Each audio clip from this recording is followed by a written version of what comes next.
Today we will study about the amphenicols, in which the one of the important drug, that is the chloramphenicol, is a classical agent of this particular group. Yes, as usual, it is also one of the important drug which is used in veterinary practice. So the first of all, the amphenicols are the group of broad spectrum antimicrobial drugs group of antimicrobial drugs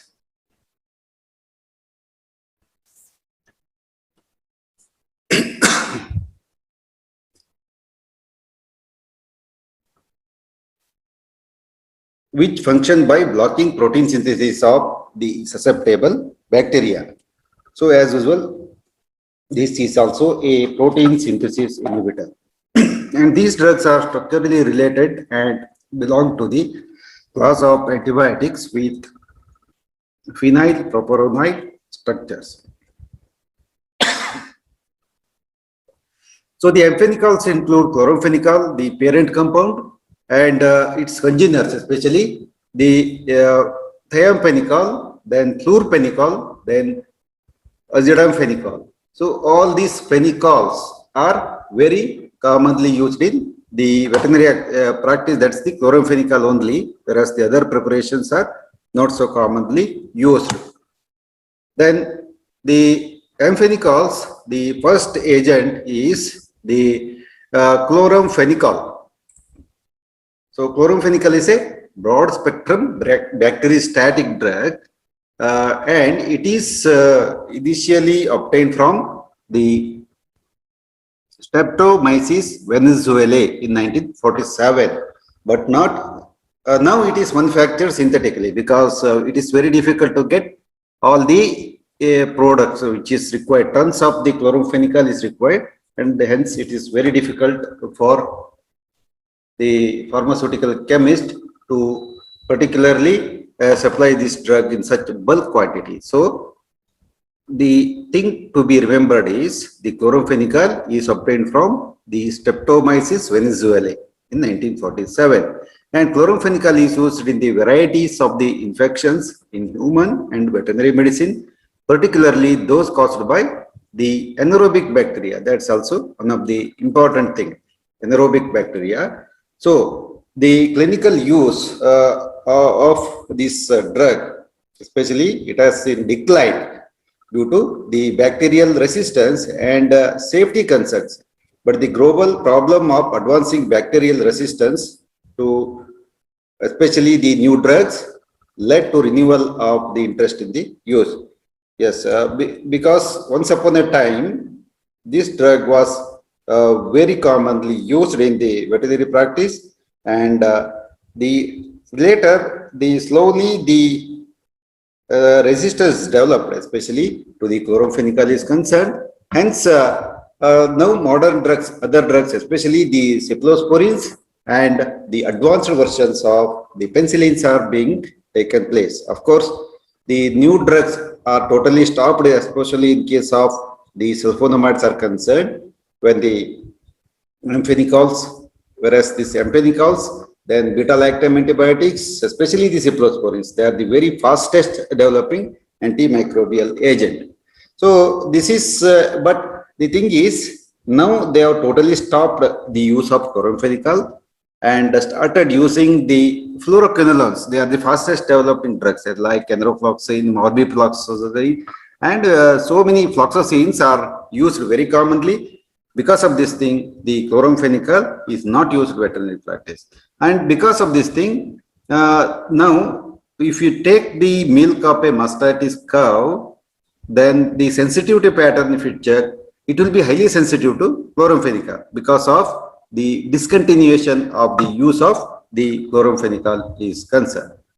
And coming to the general property of the chloramphenicol, it is a highly lipid soluble antibiotic. So one should remember that it is a highly lipid soluble antibiotic that exists as a yellowish white crystalline solid. So this is the chemical property, how it, this physical property, how it looks, and it is freely soluble in alcohol and acetone, and fairly soluble in ether, and less soluble in water, and insoluble in benzene.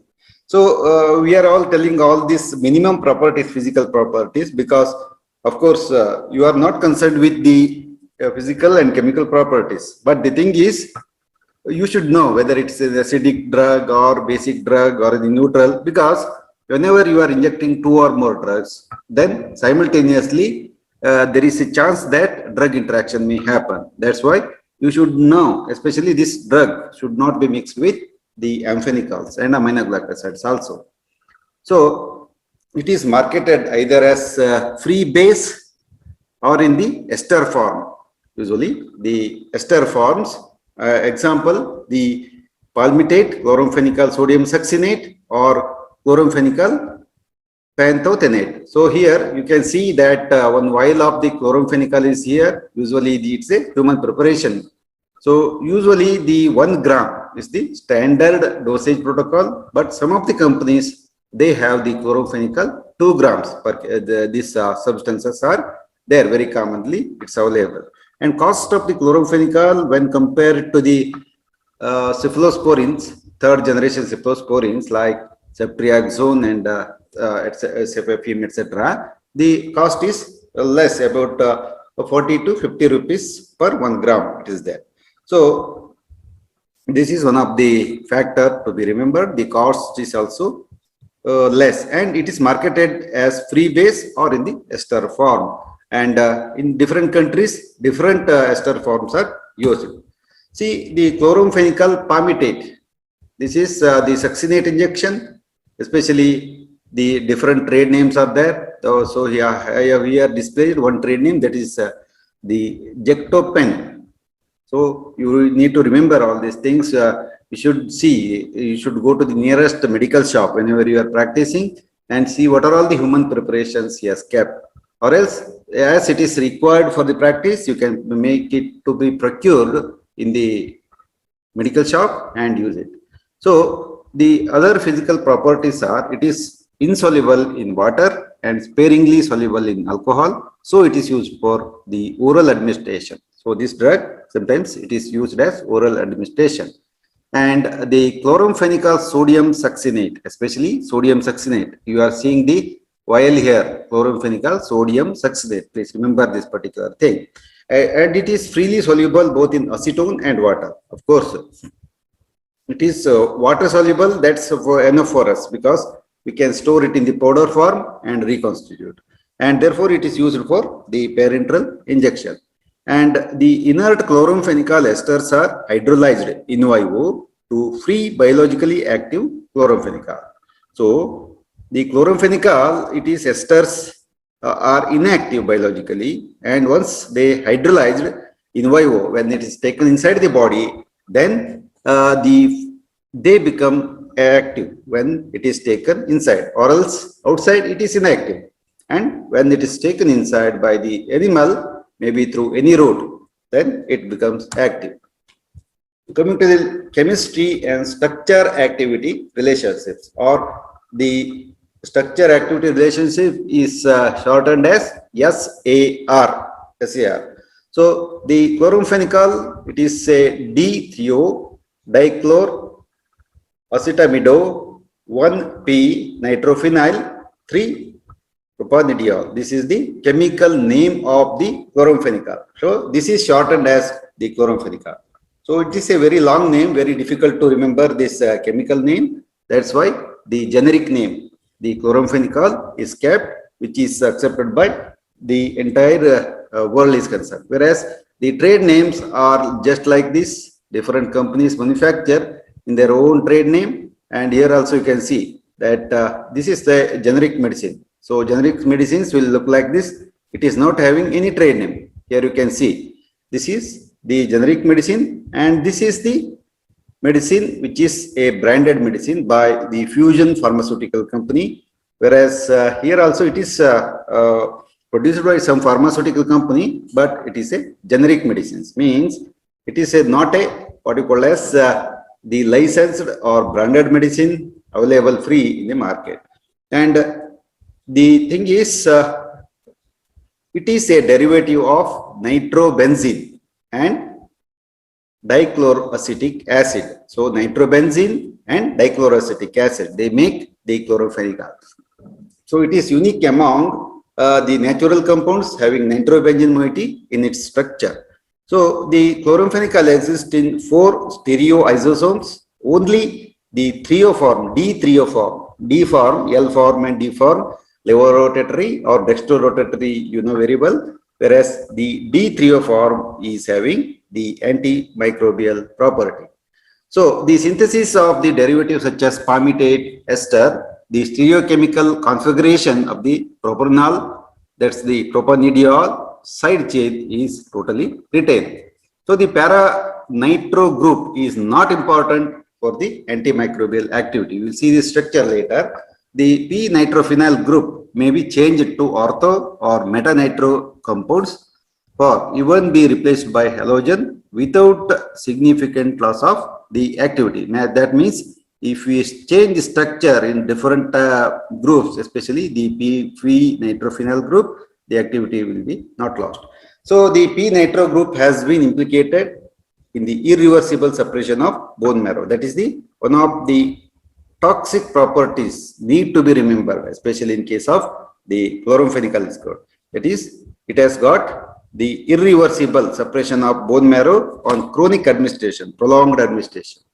So this is the chemical structure of the chloramphenicol, a benzene ring with the true hydroxyl moieties here, then one NH, then this is 2 chlorines are there. That is why it is chloramphenicol. The structure becomes chloramphenicol. So the what they say is the p-nitro group has been implicated in the bone marrow group, especially nitro group. This group, especially, it is going to cause the toxicity of this compound. See, the mechanism of action of this compound is it is going to especially inhibit the protein synthesis in susceptible microorganisms, and to a lesser extent, especially in case of the mammal cells, it is less effective, or it is somehow specific to the inhibition of the protein synthesis of bacteria.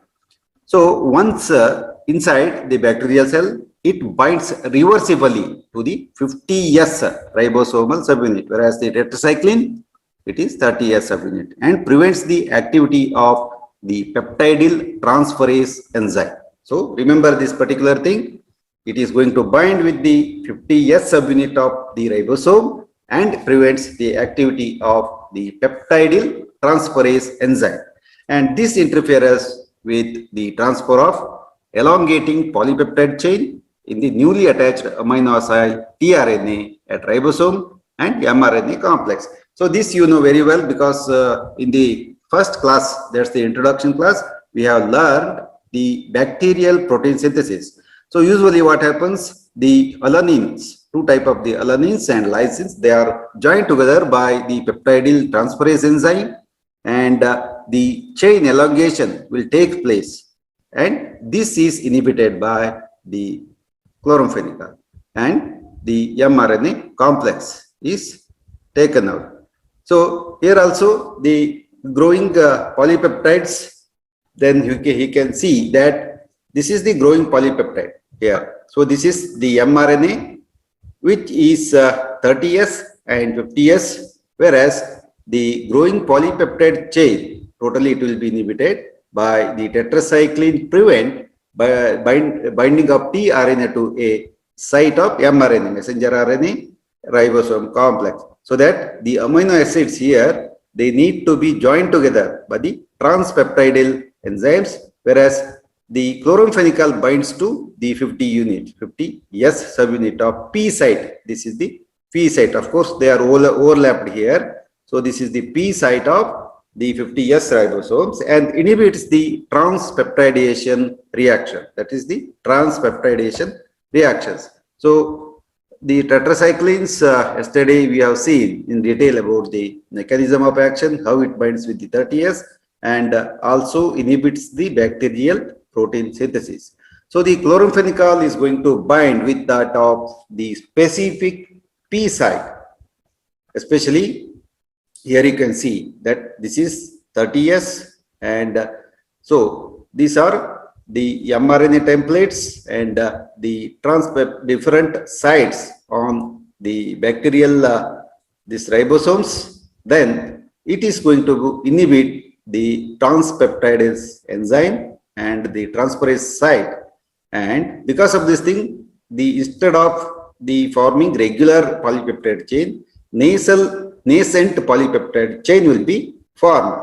So this is not required for the bacteria, and hence the simple thing you remember, especially in case of the chloramphenicol mechanism, is number one, it is going to block the protein synthesis. It is the broadest term.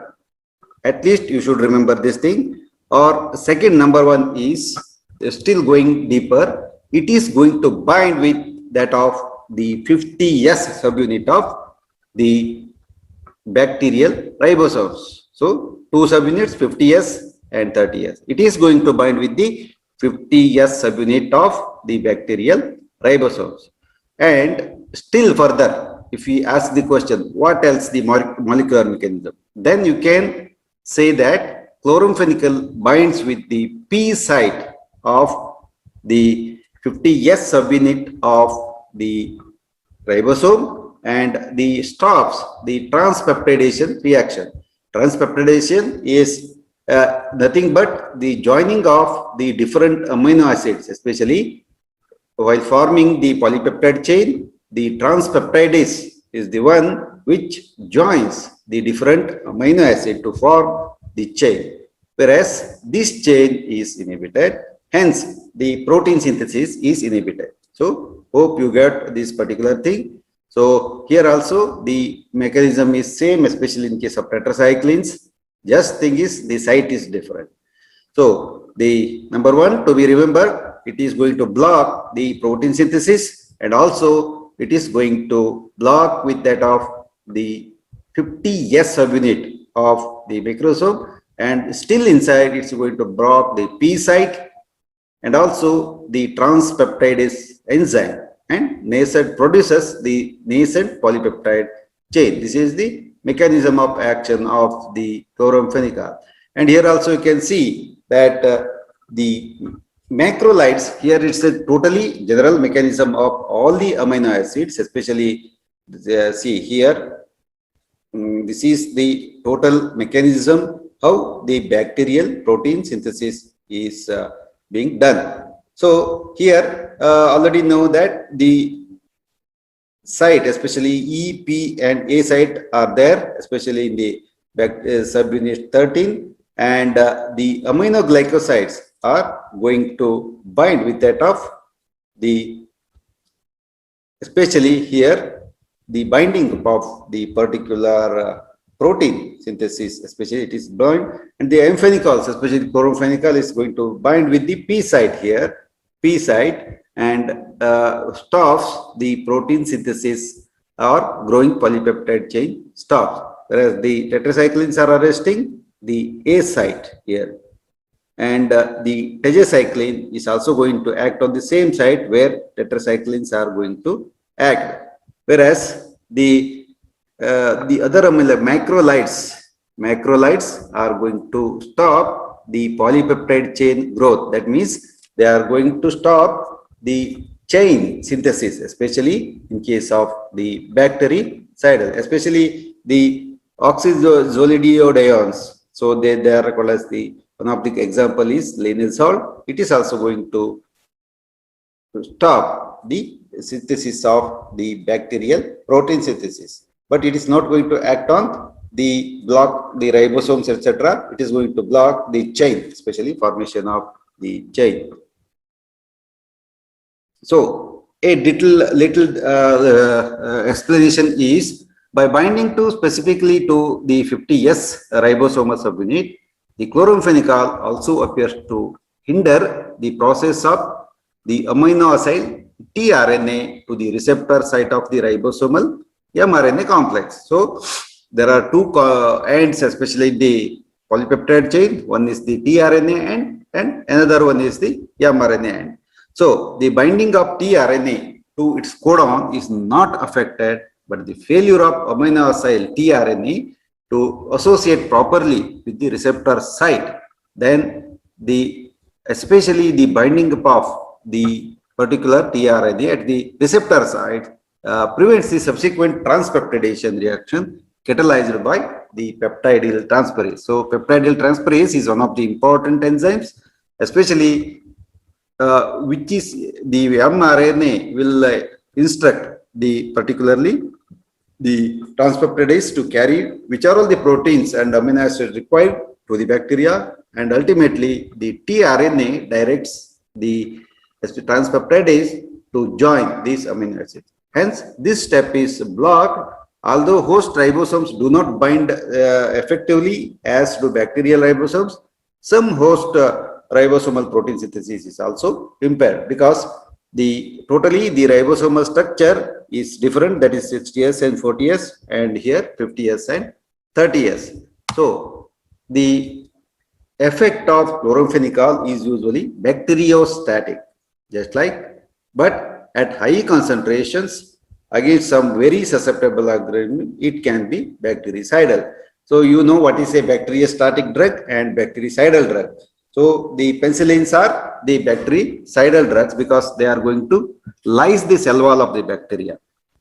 Then by binding with the peptidoglycan chain, so the bacteria will get dissolved in the body fluid of the host. So it causes the cell wall lysis. Hence, the bacteria will be killed. Whereas the chloramphenicol is going to arrest the bacterial protein synthesis. That's why it is called as the bacteriostatic. Means wherever the growth is there, it will stop there only. So the chloramphenicol is, first of all, you have to remember that chloramphenicol, tetracycline, these aminoglycosides acids, all are protein synthesis inhibitors. So where it is going to bind? It is going to bind with the 50S subunit of particularly the ribosome. Then it hinders the access of amino-acyl tRNA to the receptor site for amino acid incorporating as a peptide analog. So then it will prevent the formation of the peptide chains. So here the different peptide chains are being formed, and the chloramphenicol inhibits the peptidyl transferase enzyme, and in high levels it also prevents the mitochondrial protein synthesis. So both of these mechanisms, so in the higher concentration it is bactericidal, in lower concentration it is bacteriostatic. So what happens, especially in case of the high doses, in lower doses it is going to inhibit the peptidyl transferase reaction, total reaction, by binding with the 50S ribosome. Whereas in high doses it inhibits the protein synthesis in mammalian mitochondria. So in high doses it enters the mitochondria, and a similar mechanism, it inhibits the bacterial protein synthesis. And perhaps because of their ribosomes somewhat resemble to that of the bacterial ribosomes, the erythropoietic cells are particularly sensitive. So why the chloramphenicol is causing the aplastic anemia on prolonged use is, see, it is going to bind with that of the 50S, but that 50S ribosomal subunit is not present, especially in the mammalian cells or the host cells. So, but especially the ribosomes of the erythropoietic cells, means especially erythropoietic cells which are present in the bone marrow, they are having the similar structure, that's the 50S, and they cause the inhibition of this thing, and hence the defective cells, especially the blood cells, are not produced properly. So that's why the chloramphenicol causes the aplastic anemia. And this here, the exact binding site is the peptidyl transferase enzyme, and conversion of this tRNA mediated protein or the polypeptide chain elongation, it totally stops. That's why it is a bactericidal drug. And coming to the antimicrobial spectrum of this drug, it is a broad spectrum antimicrobial agent, and it's active against many gram positive and gram negative bacteria. So it is active against many gram positive and gram negative bacteria, and both aerobes means which require the air to grow, and aerobes including the staphylococcus. So by this time you know which is an anaerobic, aerobic, gram positive, gram negative, acid fast bacilli, cocci, and many more terms. So this is going to inhibit the staphylococcus, streptococcus, then salmonella, it's a gram negative bacteria, brucella also, shigella, neisseria. So I have told you to remember that all Allahs are gram negative except Listerella. So others are the gram positive microorganisms. So staph and other thing, they are gram negative. So the Neisseria, it's a bacteria causing the gonorrhea and the Haemophilus species. So all these are susceptible to chloramphenicol.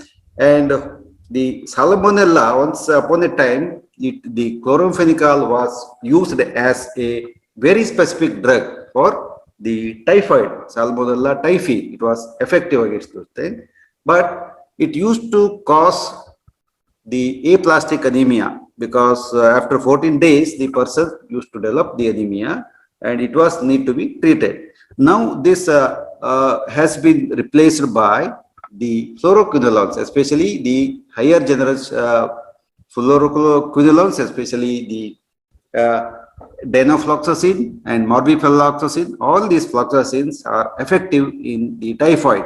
So the typhoid, it was totally controlled earlier by the chloramphenicol, but its efficacy against Salmonella is very useful. However, resistant strains are now rampant because the Salmonella typhi was the bacteria used to cause the typhoid. Also, in case of fowl typhoid and different typhoids, this used to be used, especially the chloramphenicol.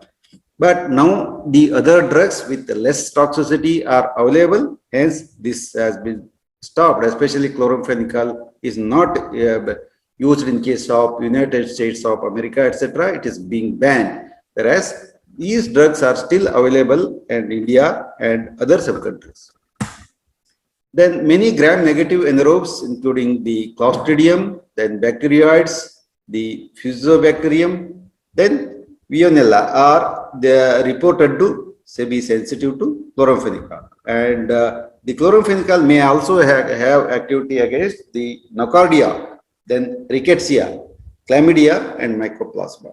But you may say, yes, you are saying so many activities of this drug, and which drug need to be selected. Whenever you are selecting an antibiotic for a bacterial infection, you should see the efficacy, at the same time the safety of, and it need to be balanced. Then also the pharmacokinetic parameters, how much quantity of the drug will reach the site of action, etc. Many parameters need to be decided by the qualified veterinarian. And the chloramphenicol has no or less activity against many strains of the Pseudomonas and Proteus species, and no activity against the Mycobacterium, Protozoa, fungi, and virus. So similarly, the tetracyclines and other drugs, it is not having the beta-lactam antibiotics also do not have the efficacy against the mycobacterial tuberculosis and the protozoa, fungi, and virus. So tuberculosis, we are going to learn it separately, like the drugs like isoniazid, rifamycin, and many more, they are there. Whereas the bacterial resistance, yes, it is also one of the most important concern. So the bacteria are capable of developing resistance to the chloramphenicol. As usual, it is a very common phenomenon. Any antibacterial drugs you can take, that the bacteria will have the resistance. So the resistance is usually plasmid mediated and occurs mainly due to the production of the chloramphenicol acetyl transferase enzyme. So please remember that the bacteria are going to produce the chloramphenicol acetyl transferase, whereas the beta-lactam antibiotics are destroyed by the beta-lactamase, or it is called as penicillinase or cephalosporinase enzyme. So that inactivates the original drug, that's the chloramphenicol. In resistant gram-negative bacteria, chloramphenicol acetyl transferase is a constitutive enzyme, whereas the gram-positive bacteria, it is inducible enzyme. Inducible means the quantity of the and the capacity of the existing enzymes will be included. So enzyme inducer means it increases the capacity of the existing enzymes and also the number of the total enzymes. So here it is going to induce, especially in case of gram-positive bacteria.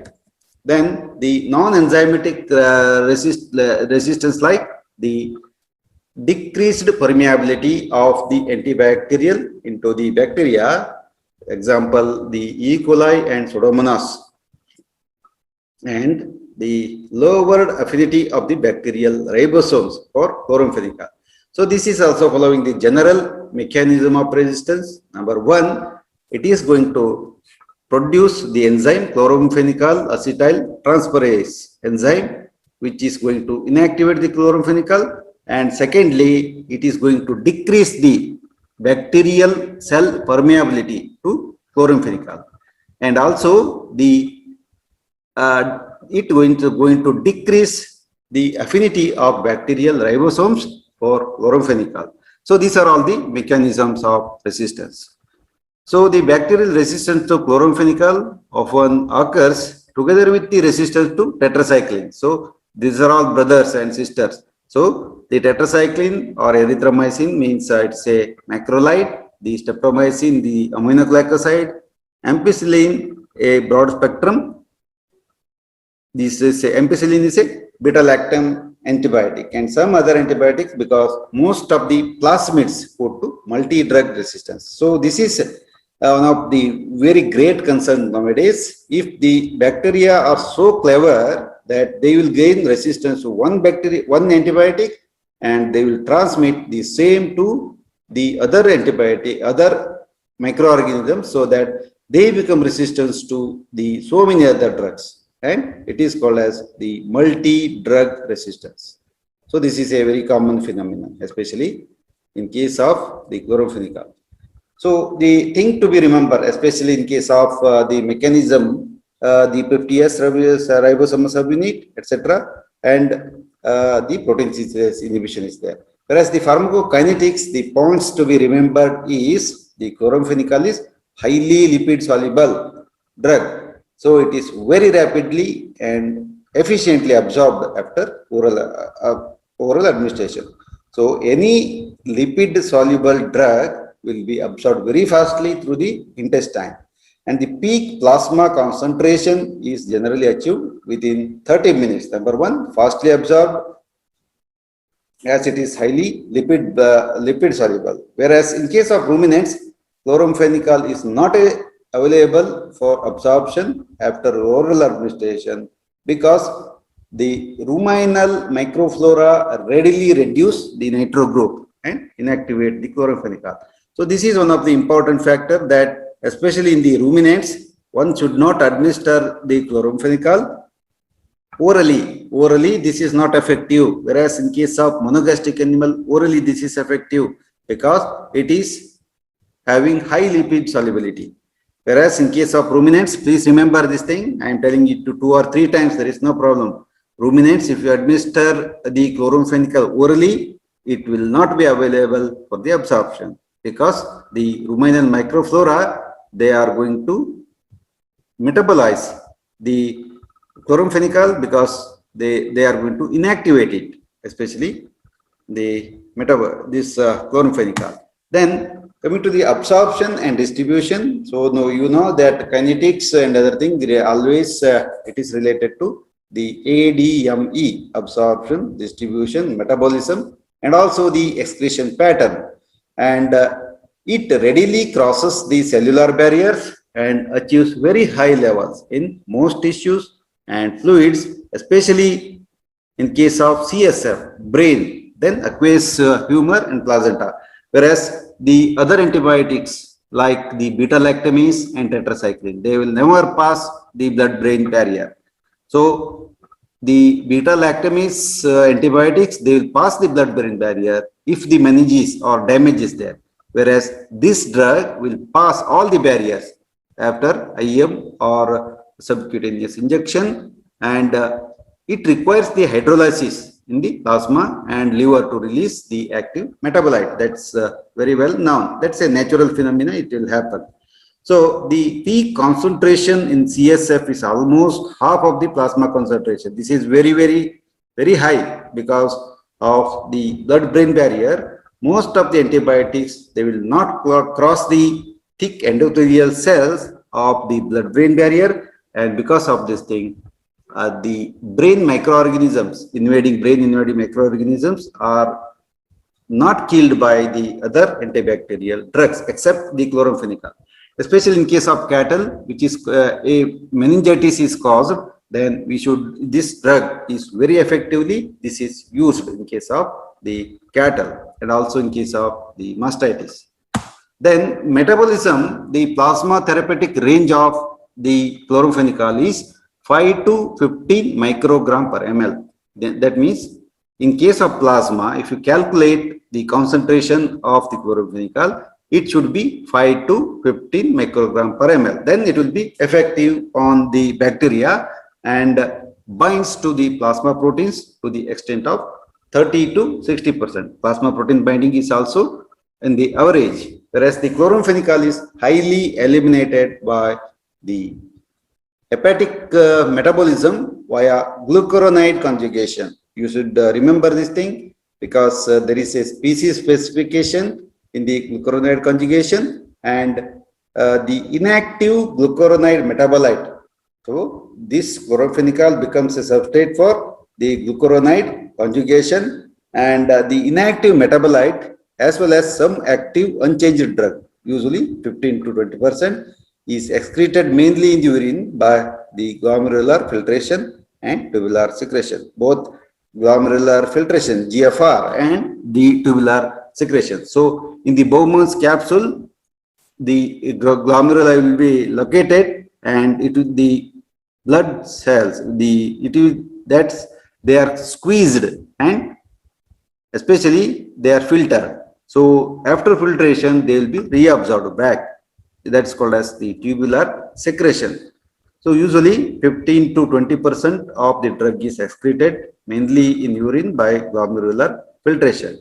And the cat are, so here, especially this is a problematic, especially in case of veterinary practice. There are varieties of the species, and some of the animals do have the deficiency of certain systems, especially the glucuronide conjugation system is not well developed. It is present in case of cats. So elimination of chloramphenicol is very slow in cats and also in case of the dogs. That means we should be careful while administering the chloramphenicol to the cats. Less dose is enough. Then the excretion, especially the biliary route, is also involved in excretion. The majority of the drugs, 90% of the drugs are eliminated through the urine, whereas few of the drugs are having the biliary excretion. And you know that ivermectin is one of the important drug which is eliminated 90% through the bile. And the presence of enterohepatic cycle usually causes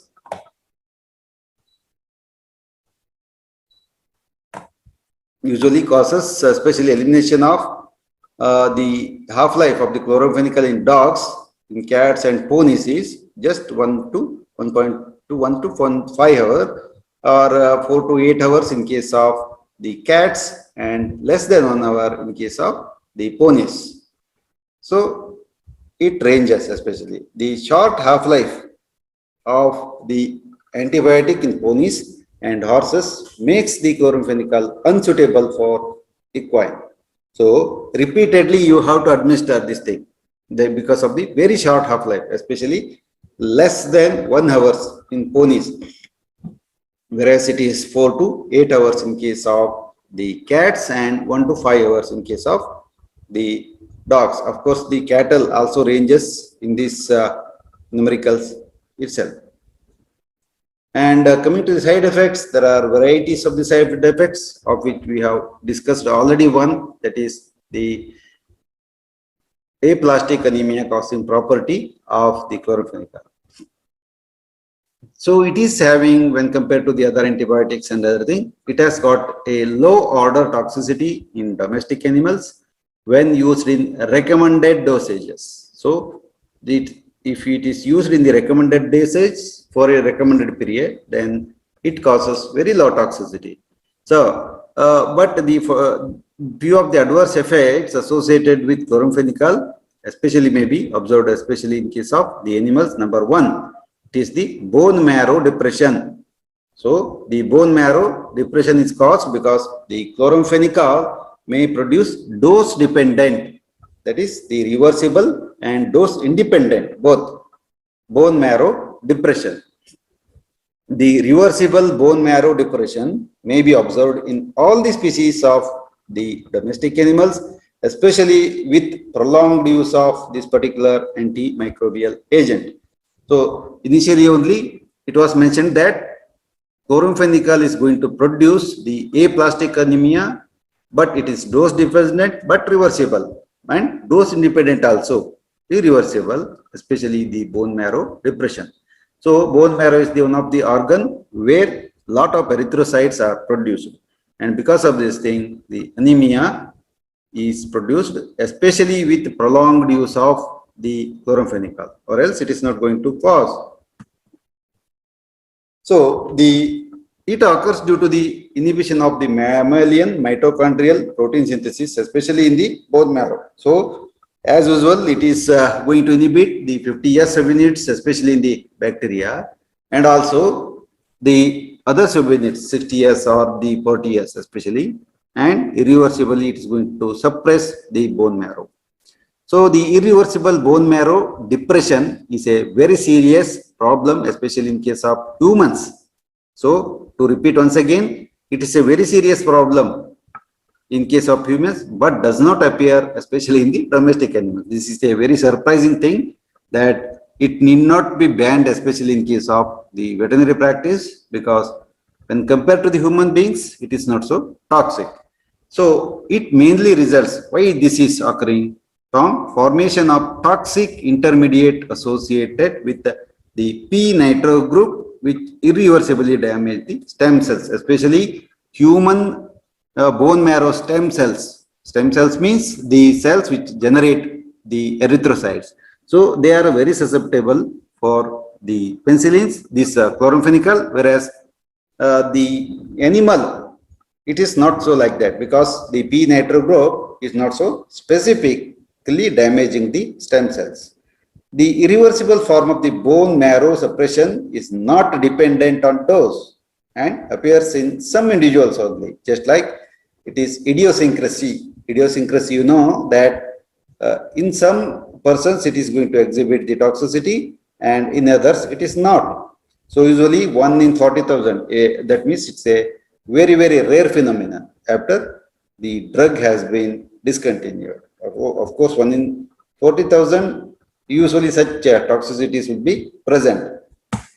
And the sign of the bone marrow toxicity. So we are saying that yes, it is causing the bone marrow toxicity, but what is the clinical sign? Means what the animal is going to execute, and what I can see, especially in case of the erythrocytes. Then there will be vacuolation of many of the early cells of the myeloid and erythroid series of the cells. So you know how the blood cell is formed, the myeloid cells are required, then erythroid cells are there, then ultimately, finally, the erythrocytes are formed.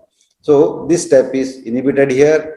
The lymphopenia, that means the decreased lymphocytes and decreased neutrophils, or the neutropenia. Philia means it's always increasing. Penia means decrease, and also neutropenia. So in second irreversible, in second irreversible form of, especially in the Neutropenia. So it happens irreversible form of the bone marrow depression. Then aplastic anemia develops and the peripheral blood shows the pancytopenia.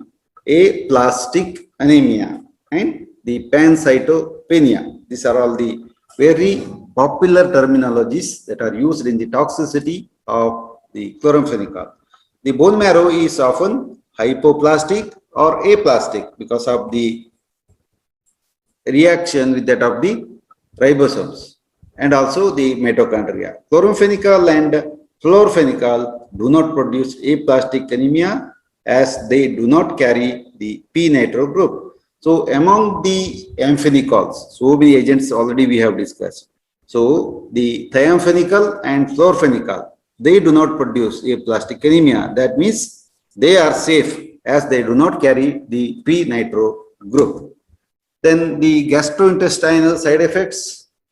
So this is the beauty of the allopathic medicines because all is now here and it is totally transparent system because we know that what is the mechanism of action of an antimicrobial drug, what happens if it is administered orally, parenterally, and the other routes, and what are all the adverse reactions. So the importance is given especially to the adverse reactions rather than the efficacy. So everything here is especially the data is open access to the citizens of the earth. So it is not like the other medicines systems like Ayurveda and many more type of the homeopathy, etc. Nobody knows where they are going to act, what are all the active principles, whether they are going to have the effect or it is simply a placebo effect, and many more things are there.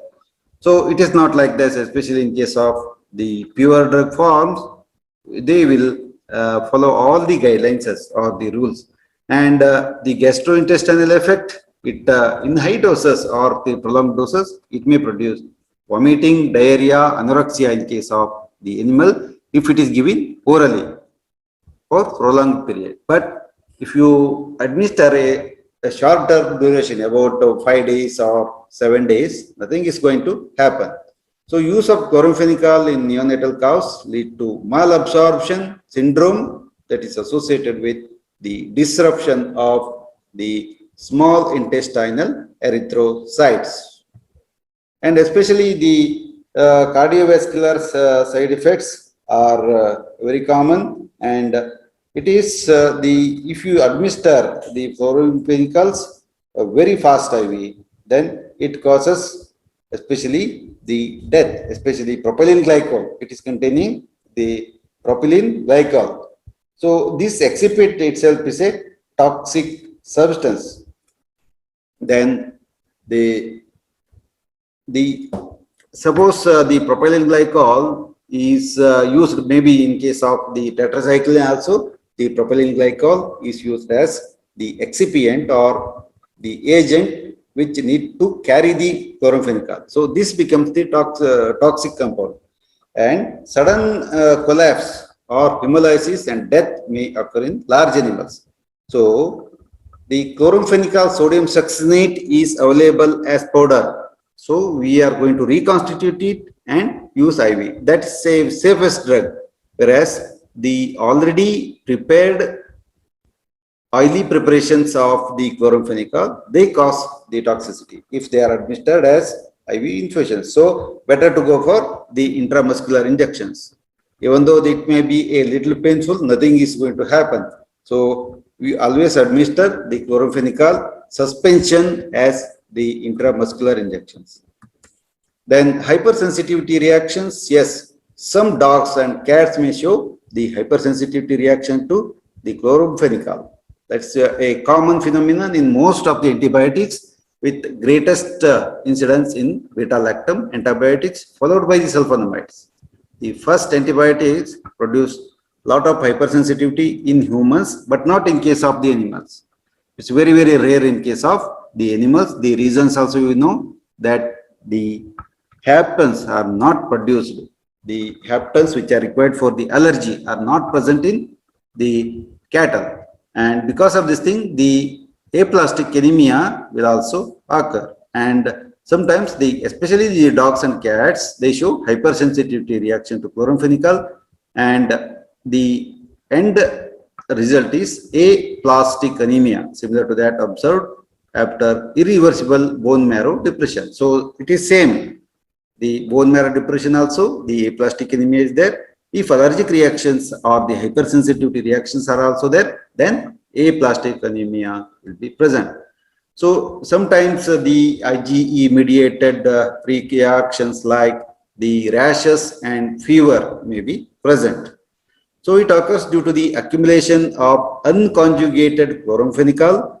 We see that the allergy, especially in case of the chloramphenicol, is due to the accumulation of unconjugated chloramphenicol in the body that blocks the ETC or electron transport system in the liver, the myocardium and skeletal muscles. So the bone marrow depression is also due to the accumulation of unconjugated chloramphenicol, especially in the liver, myocardium and skeletal muscles by inhibiting the ETC, electron transport chain. The human and animal neonates are deficient in microsomal enzymes.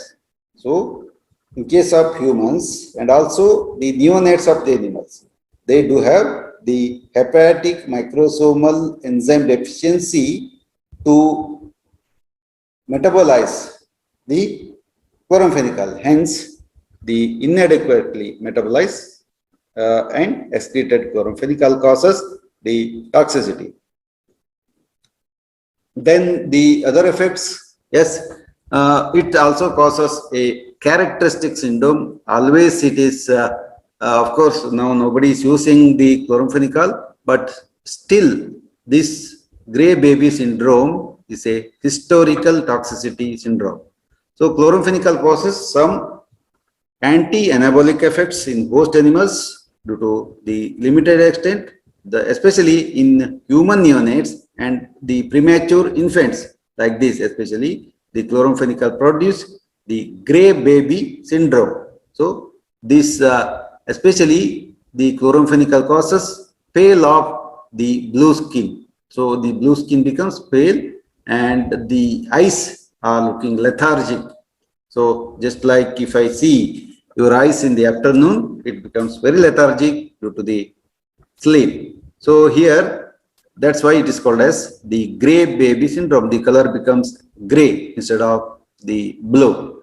Of course, the color is totally different in the Indian continental is concerned, and the gray baby syndrome is also expressed by the symptoms of the vomiting, then hypothermia, then ashen gray cyanosis, or the cardiovascular collapse, and ultimately death. These are all the clinical signs of the chloramphenicol toxicity, especially in case of the human beings. And contraindications and precautions, another 10 minutes are there, I will take it. So the chloramphenicol is contraindicated in patients who are hypersensitive to it. So that's one of the important contraindications. So the potential hemopoietic toxicity makes chloramphenicol unsuitable for patients with pre-existing hematological disorders. Means suppose a person is having already anemia and suffering from anemia, then if you administer the chloramphenicol to such persons, once again the addition of the toxicity occurs, especially the hemopoietic toxicity. And the chloramphenicol should be used with caution in patients with impaired hepatic and renal function, as the drug accumulation may occur in these conditions and due to the inadequate metabolism and excretion respectively. So the chloramphenicol you need always to be needed, especially with lot of caution with the hepatic and renal function. That's also true with most of the antibacterial, because the drug accumulates especially in these organs or liver or the kidney, and this is due to the inadequate metabolism of the chloramphenicol and also the excretion. Especially through the kidney it is not excreted, whereas through the hepatic tissue also it is not metabolized.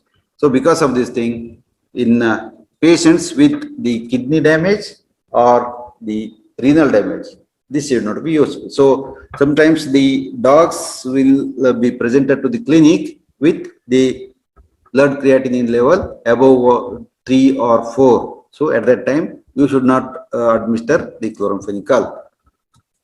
Then chloramphenicol should be avoided in the neonates, especially the puppies, because of less developed metabolizing enzymes, especially in the kittens. So don't administer this drug.